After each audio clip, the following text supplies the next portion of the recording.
안녕하세요. 퀵데이터 김동윤입니다. 전 시간에 이어서 기본 연구 모형에 대해서 살펴보도록 하겠습니다.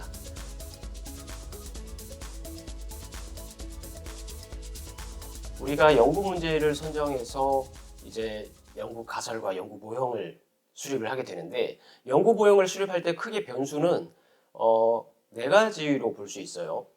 독립 변수, 종속 변수, 그리고 매개 변수, 조절 변수, 이렇게 볼 수가 있습니다.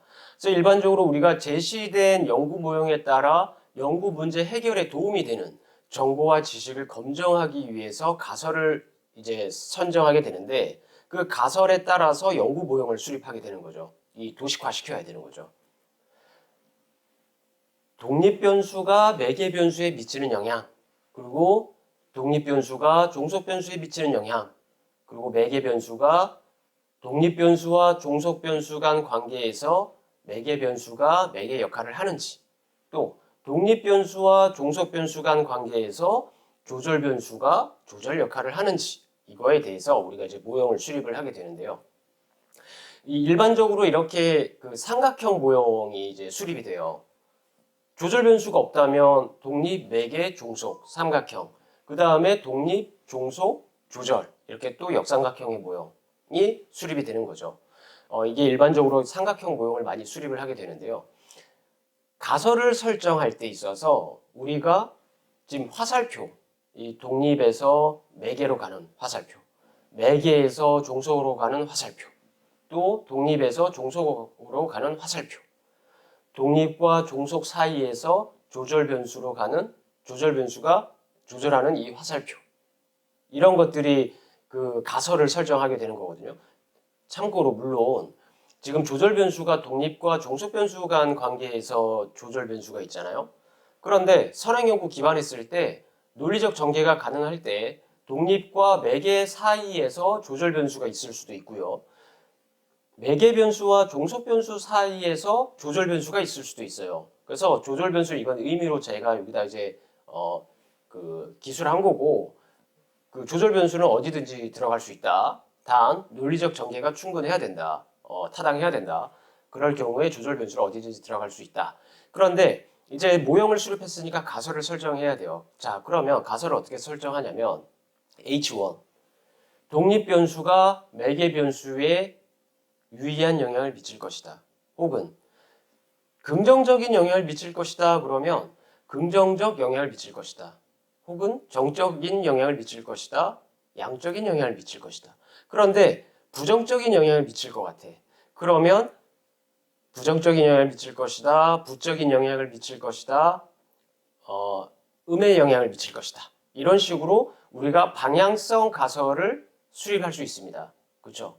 그런데 예를 들어서 가설 설정에 있어서 내가 긍정적 영향이나 부정적 영향이 예상됐단 말이에요. 선행 연구를 기반, 선행 연구를 보니까 이런 그 영향들이 나왔네 라고 했는데, 이렇게 한쪽의 그 영향을 검증하는 일방적 혹은 방향성 가설을 하게 돼요. 그런데 그렇지 않고 어느 방향인지, 그러니까 정적인지 부적인지 정확히 알 수는 없지만 차이가 있는지 없는지를 중심으로 보겠다면 양방향 가설을 설정하게 됩니다. 그러니까 즉 정적, 양적 이런 게 아니라 독립 변수는 매개 변수에 유의한 영향을 미칠 것이다 라고 가설을 설정하게 되죠. 또 이런 경우도 있어요. 논문을 보다 보니까 똑같은 변수인데 어떤 논문에서는 얘는 양적인 영향을 미쳤고 어떤 논문에서는 부적인 영향을 미쳤어. 뭐 또 어떤 연구에서는 아예 기각이 됐어. 영향을 미치지 않아. 자, 이럴 때는 주로 이제 양방향 가설을 설정하는 게 조금 더 낫습니다. 그런데 양방향 가설은 우리가 모든 방향을 다 볼 수 있는 거잖아요. 정적이냐, 뭐 부적이냐 이런 걸 볼 수 있는데, 무엇보다 이제 그 내가 정적이다라고 가설을 선정했는데 부적으로 나와버렸단 말이에요. 가설 검증을 딱 하니까. 그러면 어떻게 합니까? 이론적 배경에서 우리가 가설 간의 관계, 이런 것들이 다시 써야 될 수도 있어요. 그래서 뭐 정확하게 내가 이건 정적으로 나올지 부적으로 나올지 잘 모르겠어. 그런 부분은 지도 교수님과 상의해서 그냥 양방향 가설로 잡는 게 오히려 좋을 수도 있습니다. 유의한 영향을 미칠 것이다. 그러니까 예를 들어 볼게요.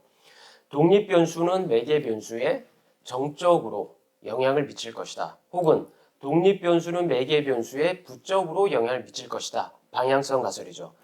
그런데 그게 아니라 독립 변수는 매개 변수에 유의한 영향을 미칠 것이다. 이렇게 가설을 설정할 수 있다. 이 양방향 가설은요, 그 모든 방향을 우리가 다 볼 수가 있어요. 그리고 무엇보다 내가 정한 방향성 가설이 반대로 검증된다면 이론적 관계를 다시 선정해야 된다 그랬잖아요. 그리고 지금 잘 보세요. 여기서는 변수가 몇 개예요? 이 구성 변수, 구성 개념, 잠재 변수가 하나, 둘, 셋, 네 개잖아요.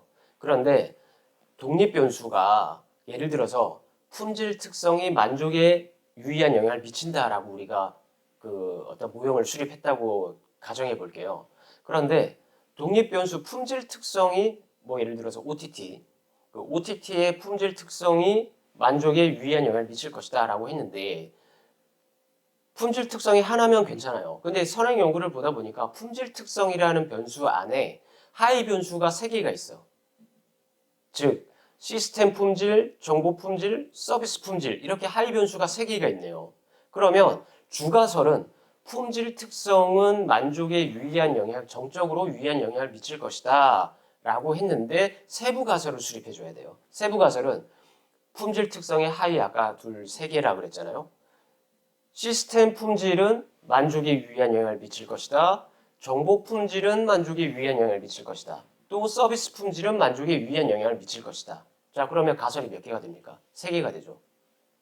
3 곱하기 1의 관계니까. 그런데 매개 변수가 또 2개야. 만족과 뭐 신뢰 이런 것까지 있어. 그럼 이 독립 변수, 하위 변수가 3개, 매개 변수가 2개다. 그럼 3 곱하기 2니까 요 관계에서만 6개의 가설이 나와 버리죠. 그래서 이게 무슨 말이냐면 여러분들이 변수를 많이 구성하는 건요. 무슨 뜻입니까? 검증할 것이 많아진다는 뜻이에요. 검증해야 될 것이. 검증할 것이 많다는 건 뭡니까? 그만큼 가설의 이론적 배경에서 논리적 인과관계들을 모두 기술해 줘야 돼요. 그렇죠? 그래서 굉장히 변수가 많이 선정하는 건 바람직하지가 않아요. 그 다음에 또 하나. 변수가 이제 많다라는 것은 질문 측정 문항이 많아진다라는 거예요. 그러면 여기에 맞게끔 표본 수가 그만큼 증가해야 돼요. 즉 설문 응답자 수가 굉장히 많아져야 됩니다. 측정 문항당 막 10개, 10배에서 20배 정도라고 생각하시면 되는데 이게 표본 수가 그만큼 증가해야 돼요. 표본 수가 왜 증가해야 됩니까? 신뢰도와 타당도를 또 확보해야 돼요. 표본은 많고 측정 문항도 많은데 표본 수가 적다. 그럼 신뢰도와 타당도가 떨어질 가능성이 높습니다. 그럼 신뢰도와 타당도를 확보하지 못한 상황에서는 가설 검증을 할 수가 없어요. 그렇죠? 그래서 변수를 너무 많이 늘리는 것은 바람직하지 않다. 내가 정말 하고자 하는 것만 해야 된다는 겁니다. 그리고 무엇보다 사회과학에서 변수들은 서로 영향을 미치는 거잖아요. 서로 인과관계들이 있는 거기 때문에 그만큼 논리적 인과관계 수립하는 게 굉장히 힘들어요. 논문을 쓸 때. 그리고 선행 연구에 근거해서 내가 논리적 구조를 갖출 수 있는 핵심 변수만 구성해야 된다. 그래서 변수가 또 너무 많으면 심사 때 여러 이제 심사위원 교수님들이 공격을 할 때 디펜스가 어렵습니다. 그래서 변수를 너무 많이 구성하는 건 바람직하지 않다. 자, 그래서 우리가 H1, 2, 3 정적으로 영향을 미칠 것이다. 기본 가설은 이런데 뭐 매개 변수 H4라든가 H5 같은 경우는 이렇게 수립할 수 있어요. 매개 변수는 독립 변수와 종속 변수 간 관계에서 매개 역할을 할 것이다. 조절 변수는 독립 변수가 종속 변수에 미치는 영향에 있어서 조절할 것이다. 이런 등등의 가설 수립이 될 겁니다. 자, 이거 안 넘어가네요. 예. 자, 그럼 독립 변수와 종속 변수. 독립 변수는요, 원인 변수 혹은 설명 변수라고도 얘기를 합니다. 이 종속 변수의 원인이, 종속 변수한테 원인이 되는 변수예요. 그리고 다른 변수에 영향을 주는 원인이다. 이게 독립 변수다. 그리고 종속 변수에 영향을 미친다고 판단하거나 종속 변수를 설명하기 위해 도입된 독립 변수다. 그럼 종속 변수는 결과 변수 혹은 반응 변수라고도 얘기를 합니다. 그래서 독립 변수의 결과가 되는 변수, 다른 변수의 영향을 받는 결과, 이게 종속 변수죠. 그 다음에 연구자가 궁극적으로 관심을 갖는 연구의 핵심 개념과 관련된 변수다.